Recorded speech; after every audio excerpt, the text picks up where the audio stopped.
Good evening, everyone. My name is Sairam Sampatrao. Today, in this explained and special video, let us learn about the master himself, Chanakya or Kautilya, and his contribution in international relations. అంతర్జాతీయ సంబంధాల్లో చాణక్య లేదా కౌటిల్య లేదా విష్ణుగుప్త అని కూడా పిలుచుకుంటాం. ఆయన యొక్క contribution ఏంటి, ఆయన ఎలాంటి పోస్టులేట్స్ ఇవ్వడం అనేది జరిగింది, and how relevant are these postulates in present day trans modern geopolitics. So ఇప్పటి అంతర్జాతీయ సంబంధాల్లో, అంతర్జాతీయ రాజకీయాల్లో చాణక్యుడు ఒకప్పుడు ఎప్పుడో క్రీస్తు పూర్వం ఇచ్చినటువంటి ఫిలాసఫీస్ కానీ పోస్టులేట్స్ కానీ ఎంత రిలవెంట్ గా ఉన్నాయి. అసలు ఇంతకీ చాణక్య లేదా కౌటిల్య లేదా విష్ణుగుప్త ఎవరు, ఇలాంటి ఆస్పెక్ట్స్ ఏవైతే ఉన్నాయో డీటెయిల్డ్ గా మాట్లాడేటటువంటి ప్రయత్నం చేద్దాం. This video will definitely going to be very interesting. And video start చేసే ముందు చిన్న మాట అండి, మన యూట్యూబ్ వీడియోస్ వెనక చాలా ఎఫర్ట్స్ ఉంటాయి, చాలా హార్డ్ వర్క్ ఉంటుంది, చాలా టైమ్ ఆఫ్ ప్రిపరేషన్ ఉంటుంది. If you really want to acknowledge your efforts, please do hit that like button. And ఎలా ఉంది ఎక్స్ప్లెనేషన్ అనేది కామెంట్ చేయండి. మీ ఫ్రెండ్స్తో, ఫెలో ఆస్పిరెంట్స్తో కూడా మన వీడియోస్ని షేర్ చేసుకునేటటువంటి ప్రయత్నం చేయండి. సో ఒకసారి వీడియో స్టార్ట్ చేసే ముందు మన కోర్సెస్ గురించి ఒకసారి తెలుసుకుందాం. తెలుసుకున్న వెంటనే వీడియోలోకి వెళ్ళిపోదాం. జాగ్రత్తగా వినాలి నాన్న. సో చూడండి నాన్న, ఒకసారి కోర్సెస్ గురించి మాట్లాడిద్దాం. The flagship and premium course offered at our institute is UPSC Infinity. UPSC Infinity comes with lifetime validity. Fees కూడా మీరు ఎక్కడ ఏ ఇన్స్టిట్యూట్తో కంపేర్ చేసుకున్నా చాలా చాలా తక్కువ. యూపీఎస్సీ ఇన్ఫినిటీని మనం ఆన్లైన్లో అందిస్తున్నాము, అండ్ దాంతోపాటు ఆఫ్లైన్లో కూడా అందిస్తున్నాం. మన ఆఫ్లైన్ ఇన్స్టిట్యూట్ ఎక్కడ ఉంది సార్? ఎంవిపి కాలనీ విశాఖపట్నంలో ఉండడం అనేది జరిగింది. అండ్ ఇప్పుడు శ్రీకాకుళంలో కూడా యూపీఎస్సీ ఇన్ఫినిటీ ఆఫ్లైన్ ఇన్స్టిట్యూట్ని మనం స్టార్ట్ చేయడం అనేది జరుగుతుంది. మన ఇన్స్టిట్యూట్ని డీసెంట్రలైజ్ చేసేటటువంటి ప్రయత్నం కూడా అడ్మినిస్ట్రేషన్ వాళ్ళు చేస్తున్నారు. సో మీ ఊర్లకు కూడా త్వరలో వచ్చేస్తుంది మన UPSC infinity. So brace yourself. And next, fees ఎంత sir? Online fees just 60,000 rupees అండి. ఆఫ్లైన్ జాయిన్ అవ్వాలంటే 70,000. 60,000 లేకపోతే 70,000 ఒకేసారి కట్టాలా సార్? అక్కర్లేదండి. నెలకి 5,000 చొప్పున కూడా మీరు కట్టుకుంటూ జాయిన్ అయ్యేటటువంటి అవకాశం మీకు కల్పిస్తున్నారు. లైఫ్ టైం వ్యాలిడిటీ వస్తుంది. స్టూడెంట్ సెంట్రిక్ అప్రోచ్తో ఉంటుంది. మీరు 100 సార్లు అడిగిన లైవ్ క్లాస్లో ఓపిక్గా సమాధానం చెప్తాం, ఓపిక్గా మీ డౌట్స్ క్లారిఫై చేసేటటువంటి ప్రయత్నం చేస్తాం. అండ్ దాంతోపాటు daily mains answer writing practice కూడా ఉండడం అనేది జరుగుతుంది. ఎవ్రీడే మీకు క్వశ్చన్ ఇస్తాం, మీరు దానికి ఆన్సర్ చేస్తారు. రెస్పెక్టివ్ ఫ్యాకల్టీ మెంబర్స్ కరెక్ట్ చేసి మీకు కన్స్ట్రక్టివ్ ఇండివిజువల్ ఫీడ్బ్యాక్ అనేది కూడా ఇస్తారు. ఓకేనా? సో బెటర్ కేర్ ఉంటుంది, సపోర్ట్ ఉంటుంది. ఇవన్నీ కాదు, ఒక్క విషయం చెప్పనా, ఈ తెలుగు రాష్ట్రాల్లో ఏదో ఒక ఇన్స్టిట్యూట్ మీకు ద బెస్ట్ ఇన్స్టిట్యూట్ అనిపించవచ్చు. ఆ ఇన్స్టిట్యూట్తోనే మన ఇన్స్టిట్యూట్ని కంపేర్ చేయండి. టీచింగ్ క్వాలిటీ కంపేర్ చేయండి. బేసిక్స్ నుంచి, బ్యాక్గ్రౌండ్ నుంచి డీటెయిల్డ్గా చెప్తున్నారో లేదో కంపేర్ చేయండి. ఓపిక్గా చెప్తున్నారో లేదో కంపేర్ చేయండి. అండ్ దాంతోపాటు బెటర్ గైడెన్స్ అండ్ సపోర్ట్ ఉందో లేదో కంపేర్ చేయండి. 100 సార్లు అడిగినా విసుక్కోకుండా చెప్తున్నారో లేదో కంపేర్ చేయండి. బెటర్ నోట్స్ ప్రొవైడ్ చేస్తున్నారో లేదో కంపేర్ చేయండి. ఫీజ్ కంపేర్ చేయండి, వ్యాలిడిటీ కంపేర్ చేయండి, ఈఎంఐ ఆప్షన్ కంపేర్ చేయండి. ప్రతిదీ కంపేర్ చేయండి. కంపేర్ చేసి వైజ్ డెసిషన్తో ముందుకు రండి. జాయిన్ అవ్వాలనుకుంటే ఇది number 7893899553 Pratyusha madam number. Madam నెంబర్కి ఫోన్ చేసి చక్కగా జాయిన్ అవ్వండి. ltxclasses.com వెబ్సైట్ని విజిట్ చేసి కూడా మీరు చక్కగా మన ఇన్స్టిట్యూట్లో ఆఫర్ చేసే కోర్సెస్ అన్నింటిలో జాయిన్ అవ్వచ్చు. అండ్ ఆప్షనల్స్ కూడా మన ఇన్స్టిట్యూట్లో 5 ఆప్షనల్స్ అనేవి ఇవ్వడం అనేది జరుగుతుంది. The first optional is anthropology, second optional is sociology. ఈ 2 ఆప్షనల్స్ నేను చెప్తాను. మన అమ్మ భాషలో, తెలుగు భాషలో బెటర్ కాన్సెప్చువల్ క్లారిటీతో డీటెయిల్డ్గా మనం మాట్లాడుకుంటాం. మళ్ళీ నేను చెప్తున్నానండి, as for as conceptual clarity is concerned, you will compromise wear ever you go. ఎక్కడైనా మీరు కాంప్రమైజ్ అవ్వాల్సి రావడం అనేది జరుగుతుంది. మనది అందుకే నేను 100 సార్లు స్టూడెంట్ సెంటర్కి అప్రోచ్ అంటాను. మీకు చెప్పమన్నంత వరకు చెప్తూనే ఉంటాం. మీరు ఎన్నిసార్లు అడిగితే అన్నిసార్లు చెప్తూ ఉంటాం. అండ్ మన తెలుగు భాషలో, మన అమ్మ భాషలో డీటెయిల్డ్గా పూసగొచ్చినట్టు ఎక్స్ప్లెయిన్ చేసే ప్రయత్నం చేస్తాం. సో మీరు కాన్సెప్చువల్ క్లారిటీ మీకు డీటెయిల్డ్గా వస్తుంది, మీకు చక్కగా ప్రతి కాన్సెప్ట్ అర్థమవుతుంది. ఓకేనా? అండ్ థర్డ్ పబ్లిక్ అడ్మినిస్ట్రేషన్, ఇది సురేష్ సార్ చెప్తారు. Fourth political science and international relations, ఇది కూడా సురేష్ సార్ చెప్తారు. సో ఈ ఆప్షనల్స్ అయినా మీరు జాయిన్ అవ్వచ్చు. ఫిఫ్త్ తెలుగు లిటరేచర్ సీతాపత్ సార్ చెప్తారు. తెలుగు లిటరేచర్ ఎవరైనా ఆప్షనల్ తీసుకోవాలనుకుంటే చక్కగా మన ఇన్స్టిట్యూట్లో జాయిన్ అవ్వచ్చు. సో మళ్ళీ 1వ తారీఖు నుంచి కూడా ఫీజు అనేది పెరిగిపోతుంది. సో ఇప్పుడు యూపీఎస్సీ ఇన్ఫినిటీ ఫీజు కూడా పెరుగుతుందాం 1వ తారీఖు నుంచి. 60,000 70,000 అవుతుంది ఆన్లైన్, 70,000 80,000 అవుతుంది ఆఫ్లైన్. సో అలాగే ఆప్షనల్స్ ఫీజు కూడా పెరుగుతున్నాయి. సో ఈ లోపే 1వ తారీఖు లోపు 31st వరకు జాయిన్ అయ్యేటటువంటి ప్రయత్నం చేయండి. And UPSC subject wise courses కూడా మీరు తీసుకోవచ్చు. సో పాలిటీ తీసుకోవాలంటే తీసుకోవచ్చు, history, economy, geography, ethics, environment, current affairs, prelims 2022 test series, mains answer writing practice, ఏదైనా మీరు తీసుకోవచ్చు. మస్ట్గా చెప్పేటటువంటిది హిస్టరీ అండి. హిస్టరీ నేనే టీచ్ చేస్తాను. హిస్టరీ మీరు తీసుకుంటే మీకు డీటెయిల్డ్గా కాంప్రహెన్సివ్గా హిస్టరీ కవర్ చేస్తాం. ఏన్షియంట్ హిస్టరీ కవర్ చేస్తాం, మిడివల్ హిస్టరీ కవర్ అవుతుంది, మోడర్న్ హిస్టరీ కవర్ అవుతుంది, పోస్ట్ ఇండిపెండెన్స్ హిస్టరీ కవర్ అవుతుంది, వరల్డ్ హిస్టరీ కవర్ అవుతుంది, దాంతో కలిపి ఆర్ట్ అండ్ కల్చర్ కూడా కవర్ అవుతుంది. ఇవన్నీ రికార్డెడ్ క్లాసెస్ తీసుకుంటే జస్ట్ 5,000 రూపాయలు మాత్రమే. వీటికి కావాల్సినటువంటి నోట్స్ కూడా మీకు చక్కగా ప్రొవైడ్ చేయడం అనేది జరుగుతుంది. మంచి నోట్స్ ఇస్తానండి. అన్ని రిసోర్సెస్ నుంచి కంపైల్ చేసి డీటెయిల్డ్ నోట్స్ ఒకటి ప్రొవైడ్ చేయడం కూడా జరుగుతుంది.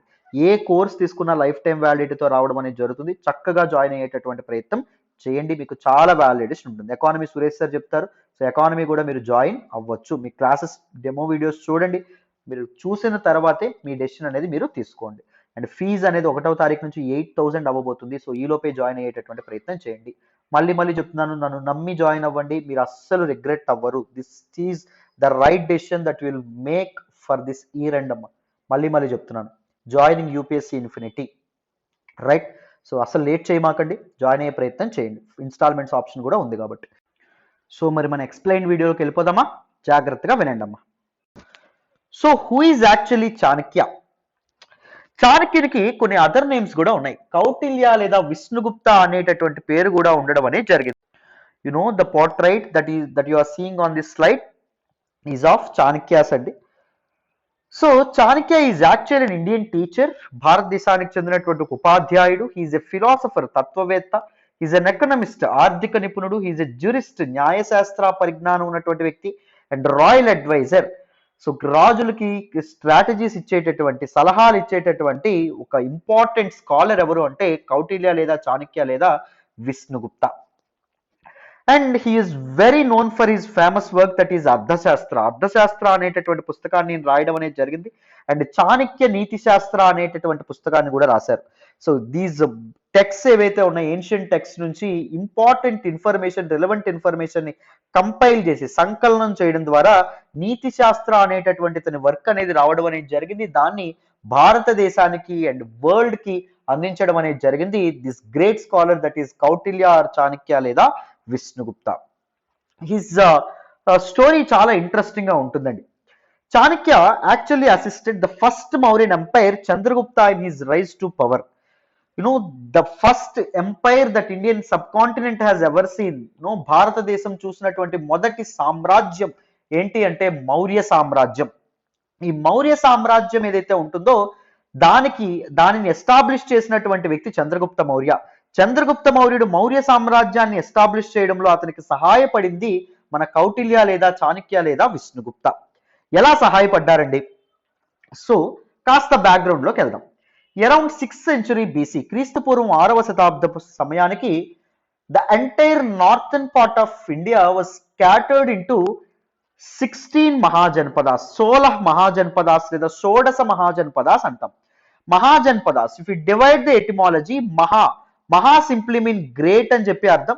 జన్పద means the foothold of tribes అని చెప్పి అర్థం. వివిధ తెగల వాళ్ళు నడియాడేటటువంటి ప్రాంతం, నడిచేటటువంటి ప్రాంతాలు, దట్ ఈస్ 16 మహాజనపద. సింపుల్ గా చెప్పాలంటే చీఫ్ డామ్స్ అని కూడా అనుకోవచ్చు, కింగ్డమ్స్ కంటే కొద్దిగా చిన్నవని, రైట్? సో ఈ 16 మహాజనపదాస్ లోకి వెళ్ళా the most powerful of all Mahajanapadas was Magadha. So మగధని మనం ప్రెజెంట్ డే లొకేషన్ మనం మాట్లాడుకుంటే ప్రెజెంట్ డే బీహార్ అండ్ దాంతో పాటు ఈస్టర్న్ ఉత్తరప్రదేశ్ ప్రాంతాలకు విస్తరించినటువంటి ప్రాంతమే మగధ. గంగా నది యొక్క ట్రిబ్యూటరీ అయినటువంటి సోన్ నది ఏదైతే ఉంటుందో, రివర్ సోన్, దాని యొక్క పరివాహక ప్రాంతాల్లో ఉన్నటువంటి ప్రాంతమే మగధ అనేటటువంటి మహాజనపదగా ఉండడం అనేది జరిగింది. Then why Magadha is the most powerful of all the 16 Mahajanapadas? ఇప్పుడు యుఎస్ఏ ఎందుకంటే ద మోస్ట్ పవర్ఫుల్ గా ఉండడం అనేది జరిగింది. First reason for any country to become most powerful was resources. అందులో డౌటే లేదు, వనరులు అనేవి సరిగ్గా ఉండాలి. ఎయిదర్ న్యాచురల్ రిసోర్సెస్ అవ్వచ్చు, లేకపోతే ఇంటలెక్చువల్ రిసోర్సెస్ అవ్వచ్చు, లేకపోతే హ్యూమన్ రిసోర్సెస్ అవ్వచ్చు. వనరులు అనేవి ఎప్పుడైతే పరిపుష్టంగా ఉంటాయో, సమృద్ధిగా ఉంటాయో, that country, that nation, that Kingdom, that place will become more prosperous, more powerful అని చెప్పి మనం అర్థం చేసుకోవచ్చు. అండ్ దాంతోపాటు అప్పటి వార్ఫేర్ లో ఉపయోగించినటువంటి ఇంపార్టెంట్ థింగ్ ఏంటి అంటే ఎలిఫెంట్రీ. అప్పుడప్పుడు ఎలిఫెంట్రీ అనేది ఇంట్రడ్యూస్ అవ్వడం అనేది జరుగుతుంది. ఎక్కువ ఎలిఫెంట్స్ ఎవరి ఆర్మీలో ఉంటే వాళ్ళు విజయం సాధించేవాళ్ళు. సో ఇది గంగా నది పరివాహక ప్రాంతాల్లో దిస్ పర్టిక్యులర్ మగధ్ అనేది ఉండడం వల్ల, ఇండో గ్యాంగటిక్ ప్లేన్ లో ఉండడం వల్ల అక్కడ ఎక్కువ ఫారెస్ట్లు అనేవి ఉండేవి. అడవుల్లో ఎలిఫెంట్స్ అనేవి ఎక్కువగా ఏవైతే ఉన్నాయో వాటిని టేమ్ చేసుకొని, వాటిని మచ్చిక చేసుకొని, వాటిని వీళ్ళ ఆర్మీలో మగధ రూలర్స్ ఎవరైతే ఉన్నారో వాళ్ళ ఆర్మీలో వాళ్ళు చేర్చుకోవడం అనేది జరిగింది. Because of these two reasons Magadha very soon emerged as one of the most powerful kingdoms of all 16 mahajanapadas. I hope it is clear. అయితే మగధను పరిపాలించినటువంటి రాజవంశాల గురించి మనం మాట్లాడుకుంటే ఫస్ట్ వన్ ఏంటి అంటే Brihadratha dynasty. Brihadratha dynasty was Mahabharat dynasty. Mahabharat సమయంలో దానిలో మెన్షన్ చేసినటువంటి dynasty. Brihadratha dynasty was followed by Haryanka dynasty. The great king that is Bimbisar, he is very great ruler of Haryank dynasty. Haryank dynasty తర్వాత శిశునాగ్ డినాస్టీ రావడం అనేది జరుగుతుంది. శిశునాగ్ డినాస్టీ తర్వాత నందా డినాస్టీ రావడం అనేది జరుగుతుంది. The last ruler of Nanda dynasty ఎవరు అంటే ధనానంద్. ధనానంద్ పేరులోనే ఉంది. ఈయనకి ఎక్కువగా ఆనందం కలిగించేటటువంటిది ఏంటి? డబ్బు, ధనం. Is very greedy king. He used to enjoy a lot. ప్రజల మీద ఎక్కువ పన్నులు విధించి, ఎక్కువ ట్రిబ్యూట్స్ అనేవి ప్రజల దగ్గర వసూలు చేసి ఏం చేసేవాడు? డ్యూటీస్ తో ఆయన ఎంజాయ్ చేస్తూ ఉండడం అనేది జరిగింది. సుఖ సంతోషాలతో హ్యాపీగా ఉండడం అనేది జరిగింది. సో మామూలు సమయంలో పన్నులు కట్టగలరు కానీ ఫెమైన్స్ వచ్చేటటువంటి సమయంలో పన్నులు కట్టగలరా? రైతులు కానీ పీజెంట్స్ కానీ కరువు కాటకాల సమయంలో కట్టలేరు. అయితే దిస్ ధనానంద్ యొక్క ఆస్థానంలో this person that is Kautilya లేదా చాణక్య లేదా విష్ణుగుప్త ఒక రాయల్ అడ్వైజర్ గా ఉండడం అనేది జరిగింది. He used to have no power. He is just merely royal advisor. King కి సలహాలు ఇచ్చేటటువంటి మండలి ఏదైతే ఉంటుందో దానిలో సభ్యుడు మాత్రమే. అర్థమైందా? అయితే ఈ ఫెమైన్స్ వచ్చేటప్పుడు కూడా ధనానంద్ పన్నులు వసూలు చేయడం చూసి చాలా మంది పీజెంట్స్ ఎవరైతే ఉన్నారో they approached this Pandit that is Kautilya. ఈయన దగ్గరికి వెళ్ళి ఏమని చెప్పారు అంటే రాజుకు చెప్పండి అని చెప్పారు. ఈయన ధనానందుడి దగ్గరికి వెళ్ళి సార్ ఇలా పన్నులు తగ్గించండి అంటే ధనానందుడు ఏమంటాడో తెలుసా? రాజును నేనా నువ్వా? My responsibility is administration and your responsibility is just giving advices. Please no mind your own business అని చెప్పి పంపించేస్తాడండి. సో ఇది ఎంత మాత్రం నచ్చదు. ఒక రాజు తన ప్రజల గురించి, తన సబ్జెక్ట్స్ గురించి ఆలోచించాలి కానీ తన సెల్ఫ్ గ్రీడ్ కోసం, తన ఓన్ ఆస్పెక్ట్స్ గురించి, తన సొంత ప్రయోజనాల గురించి, ఓన్ ఇంట్రెస్ట్ గురించి ఆలోచించడం కౌటిల్యునికి ఎంత మాత్రం నచ్చదు. సో కౌటిల్యకి అర్థమవుతుంది why this is happening. He formulated in analysis. ఏంటవుతుంది? మామూలుగా దీస్ కింగ్స్ ఎవరైతే ఉన్నారో irrespective of their status before becoming kings they use to learn in gurukuls అండి. గురుకుల్స్ లో వాళ్ళు చదువుకునే వాళ్ళు. ఎక్కడండి చదువుకునే వాళ్ళు? గురుకుల్స్ లో. It is a residential school where people use to go to the teachers place. ఉపాధ్యాయుని యొక్క ప్రదేశానికి వెళ్ళి అక్కడ విద్య అనేది నేర్చుకునేవాళ్ళు. బట్ కింగ్ అయిన తర్వాత ఈ విద్యకి వాళ్ళు దూరం అయిపోయేవాళ్ళు. సో గురుకులంలో వాళ్ళు నేర్చుకున్నటువంటి ఎథిక్స్, మారల్స్ వీటన్నిటిని మర్చిపోవడం చేతే రాజులా బిహేవ్ చేస్తున్నాడేమో అని చెప్పి ఒక మీటింగ్ ఏదైతే ఉంటుందో దాన్ని అరేంజ్ చేద్దాం అనుకుంటాడు. ఇంపార్టెంట్ స్కాలర్స్ ఎవరైతే ఉన్నారో వాళ్ళందరినీ పిలిచి ఒక మీటింగ్ అరేంజ్ చేస్తే they people will remind these ethics and morals to my king Dhananand అనుకుంటాడండి. సో అనుకునేది తడవుగా ఒక మీటింగ్ అనేది ఏర్పాటు చేయడం అనేది జరుగుతుంది. But Dhananand was very reluctant to come to this meeting. Meeting కి రావాలని ఎంత మాత్రం అనుకోవడం అనేది జరగదు. He use to enjoy with his dasis. అతని చెలికత్తలతో ఆయన హ్యాపీగా ఎంజాయ్ చేస్తూ ఉంటాడు, మద్యం సేవిస్తూ ఉంటాడు అతని తాలూకా రాజమందిరంలో. But one of the very important scholars ఎవరుంటారు అంటే prime minister of Dhananand. His name is Amatya Raksha. Amatya రక్ష అనేటటువంటి ప్రైమ్ మినిస్టర్ వెళ్ళి పిలవడంతో ఈయన మాటకు గౌరవించి, is a wise man, is a noble man, ఆయనకి కాకపోయినా నాలెడ్జ్ గౌరవించాలి కాబట్టి తప్పనిసరిగా తప్పకపోవడంతో ఎవరు రావడం అనేది జరుగుతుంది? ధనానంద్ ఎవరైతే ఉన్నారో ఆయన ఎక్కడికి రావడం అనేది జరుగుతుంది? మీటింగ్ కి రావడం అనేది జరుగుతుంది. But soon after he finds that meeting very annoying. So అందరూ పెద్ద పెద్ద ఎథిక్స్, మారల్స్ అని చెప్తున్నారు, ఇతనికి ఎంత మాత్రం నచ్చదు. So he wants to disrespect the other people, the scholars ని డిస్రెస్పెక్ట్ చేయాలనుకుంటాడు ధనానందుడు. ఈ డిస్రెస్పెక్ట్ చేయడం అనేటటువంటిది కౌటిల్యునికి లేదా చాణక్యునికి ఎంత మాత్రం నచ్చదు. He slowly wax away from the room. ఆ రూమ్ నుంచి బయటకు వెళ్ళిపోవాలనుకుంటాడు. సో ఈ వాక్ బయటికి వెళ్ళిపోవడం ఏదైతే ఉంటుందో అది ధనానందుడికి నచ్చదు. నా యొక్క సెలవు తీసుకోకుండా నాకు చెప్పకుండా నేను ఇక్కడ ఉంటుండగా అలా బయటికి వెళ్ళిపోతావు, ఎలా వెళ్ళిపోతావు, ఇంత మాత్రం దానికి నువ్వు ఎందుకు రావడం, అసలు మీటింగ్ ఎందుకు నువ్వు అరేంజ్ చేయడం అని చెప్పి ధనానందుడు కోపం రావడం అనేది జరుగుతుంది. అప్పుడు కౌటిల్యుడు ఏమంటాడు అంటే, దిస్ మగధ్ ఏదైతే ఉంటుందో అది ఇంకా మగధలో నాలెడ్జ్ అనేటటువంటి ఒక ఒక ఫైర్ అనేది బర్న్ అవుతుంది అనుకుంటున్నాను. బట్ ఆ ఫైర్ ఆరిపోయి చాలా కాలం అయిందని నాకు ఇప్పుడే అర్థమైంది. మీరు ఎప్పుడైతే సింహాసనాన్ని అధిష్ఠించారో అప్పుడే the fire of knowledge stopped burning in this particular Holi land that is Magadha అని చెప్పి గట్టిగా మాట్లాడతాడండి. ఎవరండి? కౌటిల్య లేదా చాణక్య లేదా విష్ణుగుప్త. ఎందుకంటే అంత గొప్ప స్కాలర్స్ కి జరిగినటువంటి అన్యాయాన్ని కౌటిల్యుడు ఎంత మాత్రం జీర్ణించుకోలేడు. అప్పుడు ఎంత ఇదుంటే నన్ను అంత మాట అంటావని చెప్పి కౌటిల్యుడు ఎవరైతే ఉంటారో ఆయన్ని గుండె మీద ఛాతి మీద తంతాడు. అందరూ చూస్తూ ఉంటుండగా ఎవరు తంతారు? ధనానందుడు కౌటిల్యుడు ఛాతి మీద తన్నడం అనేది జరుగుతుంది. అండ్ భటులకి అరుస్తాడండి, get this guy out of my kingdom, నా రాజ్యం నుంచి అతన్ని బయట విసిరేయండి అని అరుస్తాడు. అప్పుడు భటులు ఏం చేస్తారు అంటే ఇతని యొక్క పైన ఉన్నటువంటి శిఖ ఏదైతే ఉంటుందో, నాట్ ఏదైతే ఉంటుందో, బ్రాహ్మణుల పైన శిఖేసుకుంటారు కదా, సో ఈ పైన ఇది కట్టుకోవడం అనేది జరుగుతుంది. ఆ నాట్ ఏదైతే ఉంటుందో దాన్ని పట్టుకోవడం అనేది జరుగుతుంది. పట్టుకొని రాజమందిరం నుంచి బయటకు పడేస్తారు. అప్పుడు ఆ నాట్ తెగిపోతుంది. బ్రాహ్మిన్స్ ఆ నాట్ ని చాలా చాలా ఆ శిఖని చాలా చాలా గౌరవిస్తారండి. It is a symbol of their రెవరేషన్ టు దేర్ గురూస్. వాళ్ళ టీచర్స్ కి వాళ్ళు ఇచ్చే గౌరవం, వాళ్ళ నాలెడ్జ్ కి వాళ్ళు ఇచ్చేటటువంటి గౌరవం, వాళ్ళ దేవునికి వాళ్ళు ఇచ్చేటటువంటి గౌరవం, వాళ్ళు చదివేటటువంటి సాక్రెడ్ టెక్స్ట్ ఏవైతే ఉంటాయో పవిత్ర గ్రంథాలకి వాళ్ళు ఇచ్చేటటువంటి గౌరవంగా వాళ్ళు ప్రతిరోజు ఉదయాన్నే స్నానం చేసి శిఖ కట్టుకుంటారు. ఆ గౌరవం ఎప్పుడైతే కోల్పోయినట్టు, ఇన్సల్ట్ ఎప్పుడైతే జరిగిందని భావిస్తాడో అప్పుడు ఏమంటారో తెలుసా మన చాణక్య లేదా విష్ణుగుప్త లేదా Kautilya, I will not tie this shikha until the day I remove you from the throne of Magadh. Magadha సింహాసనం నుంచి నిన్ను దించేసేంత వరకు నేను సిగ కట్టుకోను అని చెప్పి ప్రతిజ్ఞ చేస్తాడు. భీష్మ ప్రతిజ్ఞ చేస్తాడు. అప్పటికి ఒక సామాన్యమైనటువంటి గురువు అంతే, ఆయనకి ఏం పెద్ద పవర్ లేదు, ఆయనకు ఒక ఆర్మీ లేదు, లేకపోతే ఆయనకు ఒక పొజిషన్ అనేటటువంటిది ఏమీ లేదు, ఒక అండాదండ లేదు. కానీ ఆ నిర్ణయం అనేది తీసుకుంటాడు, ఆ శపథం అనేది చేస్తాడు. ఆ శపథం గురించి ఆయన ప్రయత్నించడం అనేది జరుగుతుందమ్మా. This is a story about you know the great master Kautilya or Chanakya లేదా Vishnugupta. And he later moves to Takshashila. తక్షశిలలో ఆయనకి ఒక చిన్న బాలుడు కనిపిస్తాడు, చంద్రగుప్త అనేటటువంటి ఒక బాలుడు.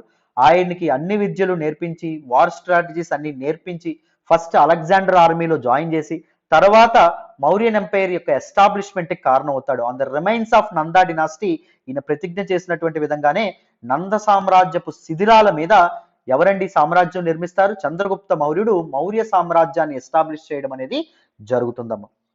అర్థమైందా? This is the story of Chanakya or Kautilya or విష్ణుగుప్త.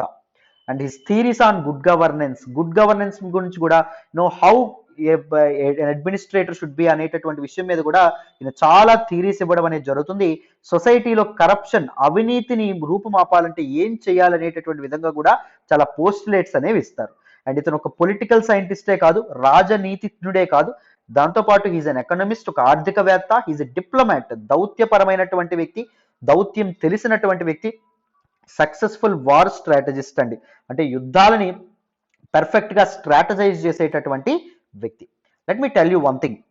ఇక్కడ కూడా ఒక స్టోరీ చెప్తాను చూడండి, ఎంత గొప్ప వార్ స్ట్రాటజీ నిర్మిస్తాడు అంటే. ఎప్పుడైతే మనకి చంద్రగుప్త మౌర్యని ట్రైన్ చేయడం అనేది జరుగుతుందో, చంద్రగుప్త మౌర్య అలెగ్జాండర్ ఆర్మీలో చేరిన తర్వాత కూడా అక్కడ నుంచి మంచి వార్ఫేర్ స్కిల్స్ వీటన్నిటిని నేర్చుకోవడం అనేది జరుగుతుందో, these people are ready to attack Magadh. మగధను పరిపాలిస్తున్నటువంటి నంద సామ్రాజ్యం మీద, దట్ ఈస్ ధనానందుడి మీద అటాక్ చేయాలని చెప్పి అనుకోవడం అనేది జరుగుతుంది. అండ్ హిమాలయన్ కింగ్ అయినటువంటి పర్వతక్ అనేటటువంటి కింగ్ సహాయంతో చంద్రగుప్త మౌర్య అండ్ దాంతోపాటు దిస్ గాయ్ చాణక్య లేదా కౌటిల్య లేదా విష్ణుగుప్త అండ్ దాంతోపాటు పర్వతక్ ముగ్గురు కలిపి అటాక్ చేస్తారు. డైరెక్ట్ గా పాటలీపుత్ర మీద అటాక్ చేయడం అనేది జరుగుతుంది, క్యాపిటల్ మీద. బట్ కానీ they suffered a huge loss అండి. ధనానంద్ గెలవడం అనేది జరుగుతుంది. ఆల్మోస్ట్ చాలా మంది సైన్యాన్ని వీళ్ళు కోల్పోతారు. జస్ట్ ప్రాణాలతో వీళ్ళు బయటపడడం అనేది జరుగుతుంది. దగ్గరలో ఉన్నటువంటి ఒక ఊరికి అజ్ఞాతంలో ఉంటూ మారు వేషంలో వెళ్తారండి, కాస్త కొన్ని రోజులు వెయిట్ చేయడానికి, తిరిగి అటాక్ చేయడానికి.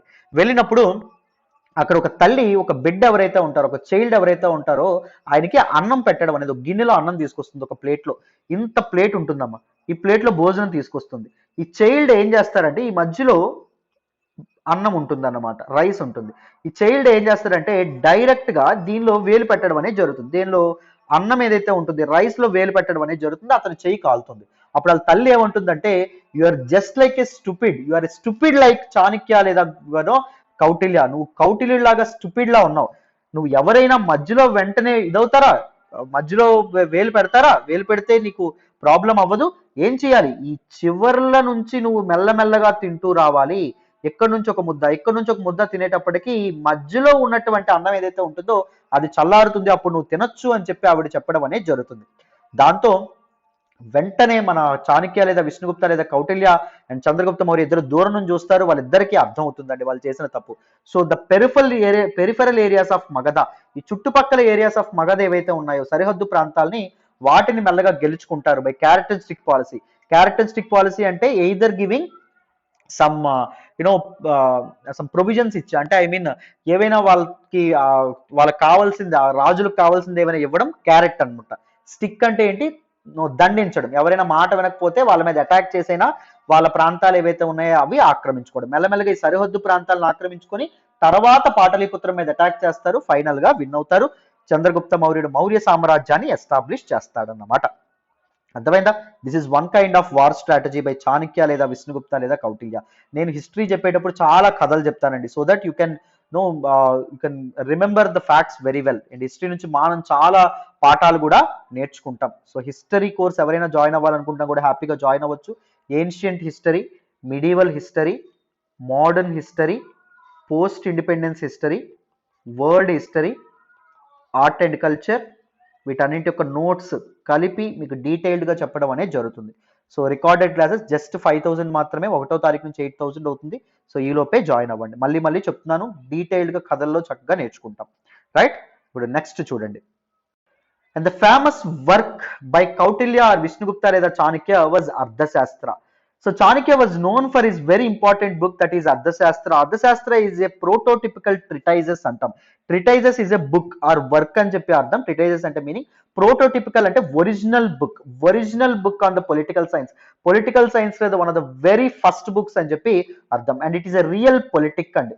అంటే realpolitik means a political system which is based on practical elements. Practical గా రాజకీయం అనేది ఎలా చేయాలి, not based on ethics, morals and all. Kautilya or Chanakya never believed on ethics, morals and all. He always wanted his king to strive for the power. Power అనేది తెచ్చుకోవడానికి ఏవైనా చేయొచ్చు అని చెప్పి కౌటిల్య లేదా చాణక్య లేదా విష్ణుగుప్త మనకి చెప్పడం అనేది జరుగుతుంది అర్థశాస్త్రాలు. అండ్ ఈ offers a very comprehensive and detailed account of foreign policy in order to conquer the world. ప్రపంచాన్ని జయించాలంటే ఎలాంటి విదేశాంగ విధానం అనేది ఉండాలి, వేరే కంట్రీస్ తో ఏ విధంగా మసులుకోవాలి అనేటటువంటి విషయాలు ఏవైతే ఉన్నాయో వాటిని గురించి కూడా చాణక్య అత్యద్భుతంగా చెప్పడం అనేది జరుగుతుంది. అండ్ అర్థశాస్త్ర, వీ కెన్ సే దట్ అర్థశాస్త్ర is one of the best books of political science అని చెప్పి కూడా మనం చెప్పుకోవచ్చు అండి. నెక్స్ట్ చూడండి, war versus diplomacy.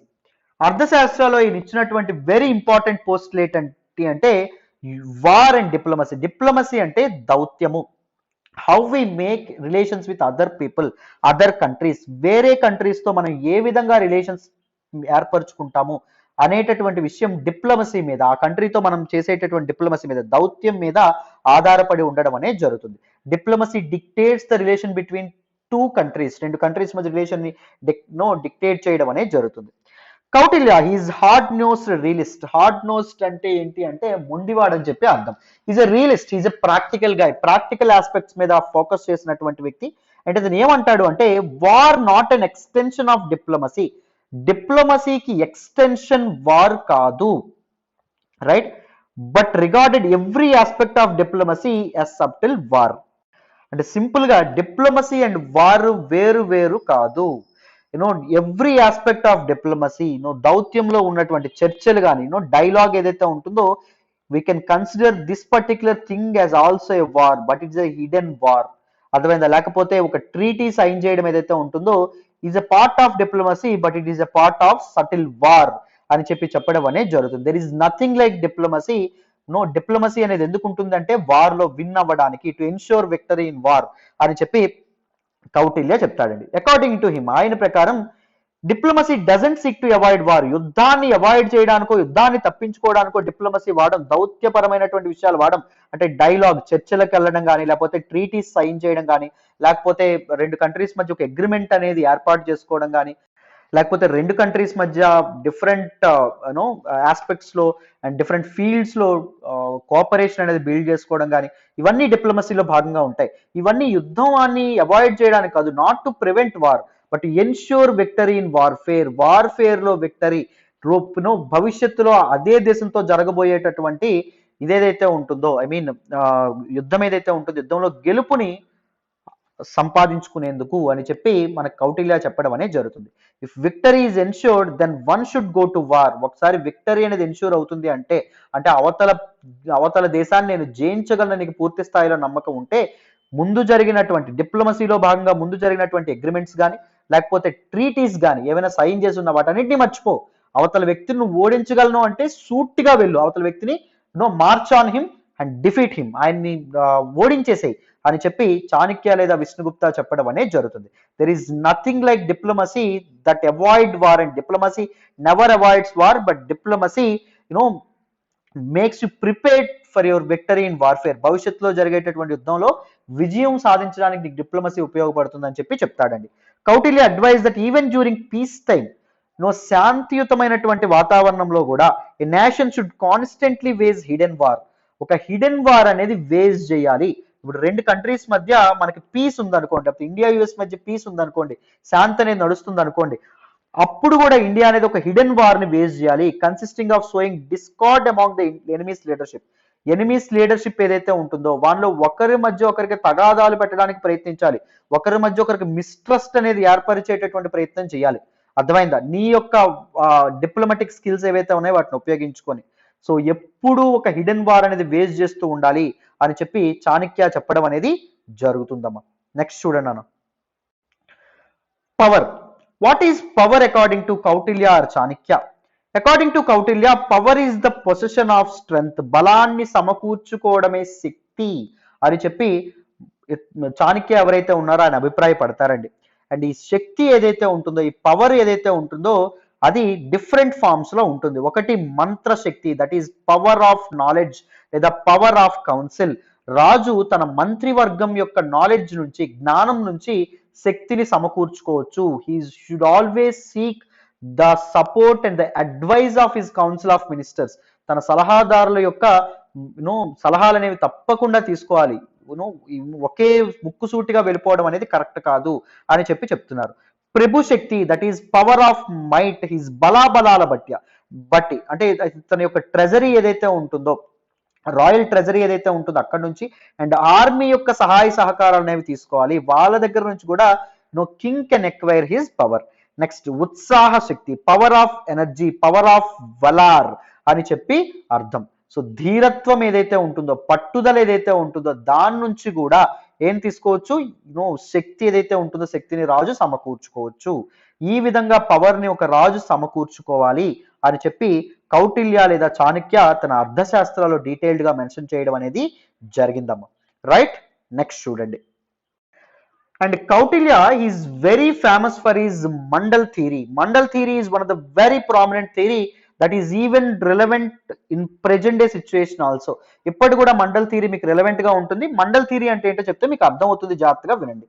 It is the most significant contribution to foreign policy making is his famous Mandal theory. Mandal theory is very important contribution of Kautilya లేదా చాణక్య. దీనిలో ఈయన ఏం చెప్తాడు అంటే, neighbours are most likely to be enemies. సరిహద్దుల్ని share చేసుకునేటటువంటి రాజ్యాలు ఏవైతే ఉన్నాయో అవి చాలా మేరకు శత్రువులుగానే ఉంటాయి. While states on the other side of one's neighbours will be friends.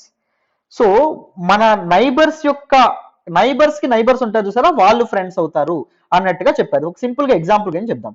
India and China they both share borders, right, physical borders, land borders. So India China always builds hostility between them. శత్రుత్వం అనేది build up చేసుకుంటాయి. They always most likely to be enemies. Enmity build అయ్యి ఉండడం అనేది జరుగుతుంది. And ఇక్కడ China and దాంతోపాటు Russia shares border, right, border share చేసుకోవడం అనేది జరుగుతుంది.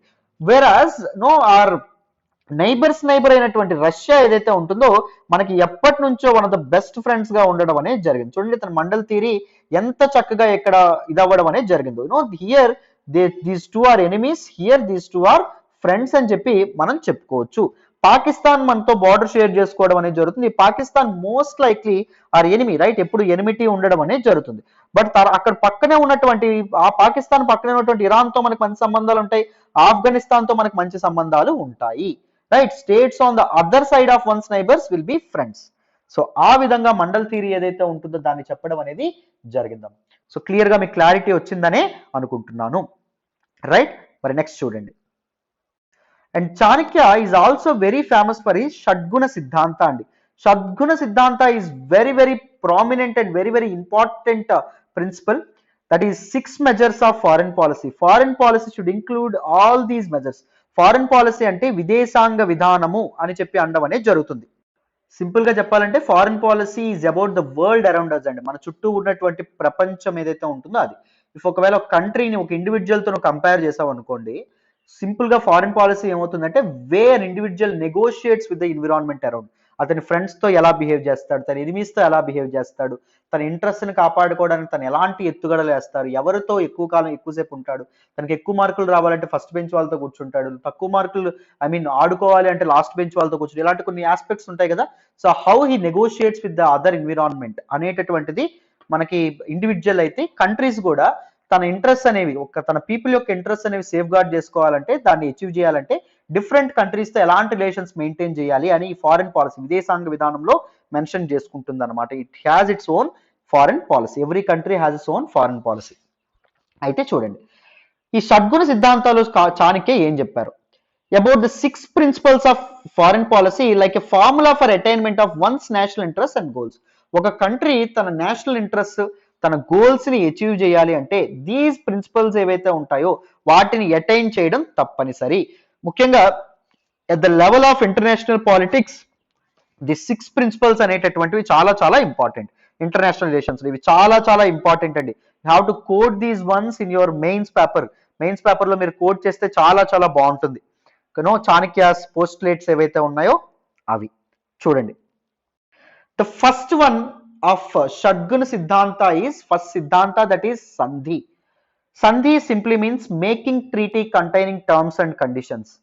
కొన్ని నియమ నిబంధనలతో ఆ కంట్రీతో లేకపోతే ఒక పవర్ తో నువ్వు ట్రీటీ అనేది చేసుకోవాలి, ఒక అగ్రిమెంట్ అనేది నువ్వు చేసుకోవాలి. సపోజ్ నువ్వు ఒకవేళ నీ ఎనిమీ కంటే వీకర్ గా భావిస్తే, నేను అంత బలవంతుణ్ణి కాదు అని భావిస్తే, should always try to make a treaty, ఒక అగ్రిమెంట్, ఒక సంధి అనేది చేసుకోవడానికి ప్రయత్నించాలి. No, it is a policy of peace, that is sandhi should be employed when you consider yourself as weaker than your enemy, right? That is sandhi. రెండవది చూడండి, vigraha, policy of hostility. If you feel that you are stronger than your enemy, నీ శత్రువు కంటే నువ్వు బలంగా ఉన్నావు అని చెప్పి నీకు అనిపిస్తే నువ్వు పాలసీ ఆఫ్ హాస్టిలిటీ అనేది అడాప్ట్ చేసుకోవాలి. నువ్వు ఒక శత్రుత్వం ఏదైతే ఉంటుందో ఆ భావనతో ముందుకెళ్ళాలి. This policy has 2 dimensions. ఒకటి డిఫెన్సివ్ గా ఉండడం అనేది జరుగుతుంది, రెండవది అఫెన్సివ్ గా కూడా ఉండడం అనేది జరుగుతుంది. నువ్వు గెలిచేస్తావు అన్నప్పుడు నువ్వు ఈ హాస్టిలిటీ విగ్రహ అనేది ఏర్పరచాలి. డిఫెన్సివ్ అంటే ఏంటి? సింపుల్ గా చెప్పాలంటే ఇప్పుడు బైడెన్ తన శత్రు దేశాల మీద ఉంటున్నటువంటి, అంటే ఇరాన్ మీద కానీ లేకపోతే రష్యా మీద కానీ ఉన్నటువంటి అప్రోచ్ ని ఏమంటాము? దట్ ఈస్ డిఫెన్సివ్ అప్రోచ్ అంటాం. దో హీ మెయింటైన్స్ హాస్టిలిటీ, శత్రుత్వం మెయింటైన్ చేస్తున్నప్పటికీ అతల వాళ్ళు నొచ్చుకోకుండా డిఫెన్సివ్ గా మాట్లాడడం అనేది జరుగుతుంది. మీరు ఇలా చేస్తే బాగోదు అంటాడు అంతే. అదే ట్రంప్ అఫెన్సివ్ ఫారెన్ పాలసీ అనేది మెయింటైన్ చేయడం అనేది జరిగింది. అఫెన్సివ్ విగ్రహ, వాట్ హీ సెడ్, ఇలా చేస్తే మేము మీ మీద అటాక్ చేయడం తప్పనిసరి, అర్థమైందా, మా ట్రూప్స్ అనే మీ దేశం వస్తాయి అని చెప్పి రెచ్చగొట్టేటటువంటి వ్యాఖ్యలు ఏవైతే ఉన్నాయో వాటిని చేయడం అనేది జరిగింది. You can take this as simple examples, defensive approach and దాంతో పాటు అఫెన్సివ్ అప్రోచ్. ఇప్పుడు రష్యా ఏదైతే ఉంటుందో, రష్యా ఉక్రెయిన్ ని ఆక్రమించాలనుకుంటుంది. Russia is very confident that it can conquer Ukraine. Ukraine is Ukraine అంత బలమైనది కాదని రష్యా కనిపిస్తుండడం వల్ల రష్యా అనేది తన ట్రూప్స్ ఉక్రెయిన్ బార్డర్ ఏదైతే ఉంటుందో దానికి పంపించడం అనేది జరుగుతుంది. It is an offensive approach of విగ్రహ, అఫెన్సివ్ విగ్రహ, నో పాలసీ ఆఫ్ హాస్టిలిటీ అని చెప్పి మనం అనుకోవచ్చు. నెక్స్ట్ చూడండి, ఆసన, a policy of remain quiet, not planning to march. So asana is a perfect state. So ఇక్కడ ఏం జరుగుతుంది అంటే the country will wait in the hope that the enemy would get weaker and find himself in difficulties. So ఆ అవతల వ్యక్తి బలవంతుడా లేదా బలహీనడా అనేటటువంటి సందిగ్ధత నీకు ఉందనుకోండి, నువ్వు అతన్ని ఓడించగలవా లేకపోతే ఓడించలేవా అనే కన్ఫ్యూజన్ ఉందనుకోండి, ఆ టైంలో ఏం చేయాలి, నువ్వు ఒక పాలసీ ఆఫ్ క్వైట్నెస్ అనేది ఉండాలి. నువ్వు వేచి చూడాలి. You shouldn't March. అవతల వ్యక్తి బలాబలాలు తెలుసుకోకుండా నువ్వు అతని మీద దాడి చేయొచ్చా? దాడి చేయకూడదు. వెయిట్ చేస్తా ఉండాలి. ఎప్పుడు వాడు బలహీనుడవుతాడు, ఎప్పుడు వాడు డిఫికల్ట్ సిచ్యువేషన్స్ లోకి నెట్టివేయబడతాడు, ఎప్పుడు వాడికంటే స్ట్రాంగర్ ఎనిమి, వాడికంటే స్ట్రాంగర్ పవర్ అతని మీద అటాక్ చేయడం అనేది జరుగుతుంది, అతన్ని ఓడించడానికి వాడి మీదకి వస్తాడు అని చెప్పి నువ్వేం చేయాలి, నువ్వు వెయిట్ చేయాలి. ఎప్పుడైతే స్ట్రాంగర్ ఎనిమి అటాక్ చేస్తున్నాడో నీకు తెలుస్తుందో ఇతనితో నువ్వేం చేసుకోవాలి, సంధి కుదుర్చుకోవాలి.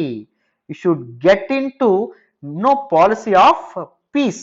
పాలసీ ఆఫ్ పీస్ లోకి వెళ్ళాలి. ఇద్దరు కలిపి ఎవరు మన ఇతను ఎవరైతే ఉన్నారో, మీ ఎనిమి ఎవరైతే ఉన్నారో వాళ్ళ మీద అటాక్ చేయాలి. These are 3 important policy of సిద్ధాంతాస్ ఆఫ్ షడ్గుణ సిద్ధాంత. నెక్స్ట్ చూడండి. నెక్స్ట్ వన్ ఈజ్ యనా. యనా simply mean marching on an expedition. ఒక ఎక్స్పెడిషన్ తో మార్చ్ చేయడం, దండయాత్ర ఏదైతే ఉంటుందో అది చేయడం. పాలసీ ఆఫ్ యనా అండ్ పాలసీ ఆఫ్ విగ్రహ సిమిలర్ గా ఉంటాయి. అవతల ఎనిమి ఎవరైతే ఉంటారో వాళ్ళని ఓడించగలవు అని నువ్వు భావిస్తే నువ్వు డామినెంట్ గా వెళ్ళిపోవాలి, అగ్రెసివ్ గా వెళ్ళిపోవాలి. రైట్, మీకు ఒక డైలాగ్ ఉంటుంది టెంపర్ సినిమాలో, ఇద్దరు కొట్టుకుంటే యుద్ధం, అదే ఒకడు మీదడిపోతే దండయాత్ర అనేటటువంటి ఇది ఉంటుంది. రైట్, ఇక్కడ నువ్వు దండయాత్ర చేయాలి. ద పాలసీ ఆఫ్ ఎనా is much clear and explicit among all of others. ఇది క్లియర్ గా ఉంటుంది, ఎక్స్ప్లిసిట్ గా బయటికి నిజాయితీగా కనిపిస్తుంది. ఏంటది? Which can be persuaded in the situation one is surely stronger than his enemy. తన శత్రువు కంటే నువ్వు పక్కా నీ శత్రువును ఓడిస్తావంటే, నువ్వు చిటికలో నువ్వు ఓడిస్తావంటే ఆవిడ పెద్ద నీకు మ్యాటరే కాదు అంటే నువ్వేం చేయొచ్చు, నువ్వు వాటి మీద డామినెంట్ గా దండయాత్ర చేసుకుంటూ వెళ్ళిపోవడమే, ఆలోచించకుండా. నార్మల్లీ ఎనా అండ్ విగ్రహ ఆర్ ప్యారలల్, నువ్వు ఒకదాని పక్కన ఒకటి ఉండడం అనేది జరుగుతుంది, they are similar to each other. But in ఎనా one is expected to be completely dominant in the strength. So ఎనాలో ఏం జరుగుతుంది, నువ్వు కంప్లీట్లీ డామినెంట్ గా ఉండడం అనేది జరుగుతుంది. సింపుల్ గా చెప్పాలంటే ఇప్పుడు ఇండియా అండ్ భూటానికి మధ్య యుద్ధం అయింది అనుకోండి, చైనా భూటానికి మధ్య వార్ అనేది జరిగింది అనుకోండి, అక్కడ చైనా షుడ్ ఎంప్లాయ్ ఎనా because Bhutan is very weak power కాబట్టి. Right, it is obviously weak power కాబట్టి. నెక్స్ట్ సాన్శ్రయ. సాన్శ్రయ that is seeking shelter with another king or in a fort. కొన్ని సందర్భాల్లో నువ్వేం చేయాలి అంటే వేరే రాజు దగ్గర నువ్వు షెల్టర్ అనేది తీసుకోవాలి, ఎసైలం అనేటటువంటిది తీసుకోవాలి, ఆశ్రయం అనేటటువంటిది పొందాలి. సో ఎప్పుడు దీన్ని రికమెండ్ చేశాడు చాణక్య లేదా విష్ణుగుప్త? ఒకవేళ ఎనీ వీక్ కింగ్ అటాక్ కి గురైతే, ఒక strong king week king attack చేస్తే, లేకపోతే అటాక్ చేస్తాను అని ఒక స్ట్రాంగ్ రూలర్ ఒక వీక్ రూలర్ కి బెదిరించినప్పుడు ఈ వీక్ రూలర్ ఎవరైతే ఉన్నారో ఆయన ఏం చేయాలి, స్టేటస్ ఆఫ్ ప్రొటీజ్ దట్ ఈజ్ ఆశ్రయం పొందాలి, ఎసైలం అనేది పొందాలి. ఎక్కడైతే తన ప్రొటెక్షన్ అనేది ఇష్యూర్ అవుతుందో ఆ రాజు దగ్గరికి వెళ్ళి ఆశ్రయం అనేటటువంటిది అడగాలి. దాన్నే సాన్శ్రయ అంటాం. It is also implied that the king would be making continuous efforts to recoup his strength and independence. ఆశ్రయం పొందిన దగ్గర కూర్చొని హ్యాపీగా ఎంజాయ్ చేస్తే కుదురుతుందా? లేదు, తన బలాబలాల్ని కూడగబెట్టుకోవాలి అండ్ తన ఇండిపెండెన్స్ కోసం, తన స్వతంత్రం కోసం తను ప్రయత్నిస్తూ ఉండడం అనేది జరగాలి. తన ఆర్మీని మొబిలైజ్ చేసుకోవాలి, తన స్ట్రెంగ్స్ ని మొబిలైజ్ చేసుకోవాలి, తన రిసోర్సెస్ ని మొబిలైజ్ చేసుకోవాలి. సో ఇవన్నీ మొబిలైజ్ చేసుకున్న తర్వాత తన ఇండిపెండెన్స్, తన సావరెంటీని ఎన్ష్యూర్ చేసుకోక తప్పదు. దట్ ఈస్ సాన్శ్రయ అనేటటువంటి పేరుతో పిలవడం అనేది జరుగుతుంది. That is seeking shelter with another king or in a fort. Right, clear అనుకుంటున్నా. నెక్స్ట్ చూడండి. సో ద్వైధిభావ that is a double policy of సంధి విత్ వన్ కింగ్ అండ్ విగ్రహ with another at a time. ద్వైధిభావ 2 ఇంపార్టెంట్ అప్రోచెస్ అనే ఉంటాయి. It is obviously a policy of dual purpose. 2 purposes గురించి policy అనేది ఉండడం అనేది జరుగుతుంది. Where Sandhi is for seeking help in the form of treasury and troops from one king to wage hostility towards another king. ఒక వ్యక్తితో నువ్వు శత్రుత్వం పెంచుకోవాలంటే, ఒక వ్యక్తితో నువ్వు అటాక్ చేయాలంటే వేరే వ్యక్తి దగ్గరతో నువ్వు సంధి చేసుకోవాలి. ఎందుకు అంటే ట్రెజరీ, మనీ కోసం అండ్ నీకు కావాల్సినటువంటి ట్రూప్స్. ఎందుకు ఈ ట్రూప్స్? నువ్వు నీ ఎనిమీ కింగ్ ఎవరైతే ఉంటారో అతని మీద అటాక్ చేయడం కోసం. ఒకరితో నువ్వు సంధి చేసుకుంటావు, ఇంకొకరితో నువ్వు విగ్రహాలోకి వెళ్తావు, అంటే హొస్టిలిటీ అనేది మెయింటైన్ చేస్తావు. This policy is referred for the king who is equally strong to enemy and he cannot win the battle without additional strength of his ally. ఇది ఎప్పుడు అవుతుంది ఈ పాలసీ? నో ఇద్దరు సమ ఉజ్జీలు ఎదురెదురుగా ఉన్నప్పుడు నువ్వు విక్టరీ అనేది నీకు తెలియనప్పుడు ఎన్ష్యూర్ కానప్పుడు నువ్వు ద్వైధీభావాన్ని పాలసీని ఎంప్లాయ్ చేయడం అనేది జరుగుతుంది. ఇక్కడ నువ్వేం చేస్తావు, ఒక ఒక రాజు నీకు ఎడిషనల్ సపోర్ట్ కోసం ఒక రాజుతో సంధి చేసుకుంటావు, సంధి చేసుకుని నీ ఎనిమి మీద నువ్వు అటాక్ చేసేటటువంటి ప్రయత్నం చేస్తావు. ద్వైధీభావ it is a combination of two important aspects, that is సంధి అండ్ దాంతో పాటు విగ్రహ. కంప్లీట్ గా అర్థమైందనే అనుకుంటున్నాను. రైట్, ఇప్పుడు యుఎస్ చైనా ఏదైతే ఉంటుందో చైనా ఉంది. సో రెండు సమ ఉజ్జీలుగా ఉన్నప్పుడు యుఎస్ అనేది ఏం చేస్తుంది, ద్వైధీభావాలోకి వెళ్తుంది. యూకే సపోర్ట్ తీసుకుంటుంది, దాంతోపాటు ఆస్ట్రేలియా సపోర్ట్ తీసుకుంటుంది, దాంతోపాటు ఇండియా సపోర్ట్ తీసుకుంటుంది, దాంతోపాటు జపాన్ సపోర్ట్ తీసుకుంటుంది. అవునా కాదా, తీసుకుంటుంది. వీటన్నింటితో వెళ్ళి ఎవరి మీద అటాక్ చేద్దాం అనుకుంటున్నారు, చైనాకి ఎగనెస్ట్ గా ఉందామని చెప్పి అనుకోవడం అనేది జరుగుతుంది. రైట్, రీసెంట్ గా అక్కస్ గురించి మనం మాట్లాడామా, ప్రతిదీ మీరు ఇది చేసుకోవాలమ్మా. రైట్, సో అక్కస్ ఏంటంటే Australia, United Kingdom, United States and దాంతోపాటు Quad grouping, quadrilateral security dialogue అంటాం. 4 కంట్రీస్ ఉంటాయి. ఏంటంటే అవి ఆస్ట్రేలియా ఒకటి, యుఎస్ ఒకటి, జపాన్ ఒకటి, ఇండియా ఒకటి, but not UK. Right, so China యొక్క డామినెన్స్ ఇండియన్ ఓషన్ రీజియన్ లో తగ్గించడానికి ఏర్పడినటువంటి కోయిలేషన్. సో మీరు ఒకదాంతో మన present international trans modern global society, global geopolitics లో మీరు కంపేర్ చేసుకుంటే హౌ రిలవెంట్ ఇట్ ఈస్ అని మీరు అర్థం చేసుకుంటే మీకు ఇంకా బాగా అర్థమవుతుంది. Kautilya's foreign policy is still valid in the sphere of world politics because the basic principles of foreign policy stated by him, like struggle for power, national interests, alliances, hostility, diplomacy, are remain unchanged. So ఇప్పటికీ కౌటిల్యుని ఇచ్చినటువంటి అర్థశాస్త్రాలు ఇచ్చినటువంటి postulates ఏవైతే ఉంటాయో, theories ఏవైతే ఉన్నాయో valid, principles ఏవైతే ఉన్నాయో valid, because these principles are still used in present foreign policy, that is struggle power. Every country strives to become a powerful nation, strive to become a leader, and national interests ని and alliances, hostility ఇవన్నీ present foreign policy లో కూడా మనం వాడేటటువంటి పదాలే. therefore he is relevant even in the age of transmodern global society. I hope you guys are clear about it. So we know his theories and principles are still relevant at this particular age. Right, so ఈ విధంగా మనం అర్థం చేసుకోవచ్చు. మీకు simple గా question ఎలా రావచ్చు అంటే, Chanakya and his principles are relevant even in the age of trans modern global society, comment అనే క్వశ్చన్ రావచ్చు మెయిన్స్ లో. సో ఇలాంటి క్వశ్చన్స్ మీకు చాలా చాలా ఉపయోగపడడం అనేది జరుగుతుంది. అదర్ క్వశ్చన్స్ కూడా if you mention his theories, ఇతని థియరీస్ మండల్ థియరీ కానీ లేకపోతే షద్గున్ సిద్ధాంత కానీ మెన్షన్ చేస్తే చాలా చాలా బాగుంటుంది. This is all about this particular topic అండి. కంప్లీట్ గా డీటెయిల్డ్ గా ఈ వీడియో అనేది మీకు అర్థమైందని అనుకుంటున్నాను, ఈ టాపిక్ అర్థమైందని అనుకుంటున్నాను, కొన్ని కథలు కూడా మీరు నేర్చుకున్నారని అనుకుంటున్నాను. Try to join our UPSC history course లేదా try to join UPSC infinity course. మళ్ళీ చెప్తున్నాను, ఈ న్యూ ఇయర్ కి మీరు తీసుకునే బెస్ట్ డెసిషన్స్ లో ఈ డెసిషన్ అనేది అవుతుందమ్మా. నేను కథల రూపంలో చెప్తాను, ఏన్షియంట్ హిస్టరీ కాంప్రహెన్సివ్ గా కవర్ చేస్తాను, medieval history, modern history, post independence history, world history and art and culture, ఇవన్నీ కలిపి రికార్డెడ్ వీడియోస్ జస్ట్ 5000కి వస్తాయి విత్ ద బెస్ట్ నోట్స్. మళ్ళీ చెప్తున్నాను. రైట్, చక్కగా మీరు 100 సార్లు అడిగినా క్లాసుల్లో చెప్పేటటువంటి ప్రయత్నం చేస్తాం. అంత ఓపిక్గా ఉంటుంది యూపీఎస్సీ ఇన్ఫినిటీలో మీరు జాయిన్ అయితే. Try to join our UPSC infinity course. ఓకేనా, 5000 చొప్పున ఇన్స్టాల్మెంట్స్ లో కూడా కట్టుకునేటటువంటి ఆప్షన్ ఉంది. Make use of this opportunity. ఇది ప్రత్యూష మేడం నెంబర్ 7893899553. మేడం నెంబర్కి ఫోన్ చేయండి, జాయిన్ అయ్యే ప్రయత్నం చేయండి. రైట్ నాన్న, మీకు ఎక్స్ప్లెనేషన్ వస్తున్నట్టయితే please keep liking our videos, మీ ఫ్రెండ్స్తో షేర్ చేసుకోండి, ఎలా ఉందో కామెంట్ చేయండి. Thank you so much for all the support and all the love so far. Thank you so much. Bye అమ్మా.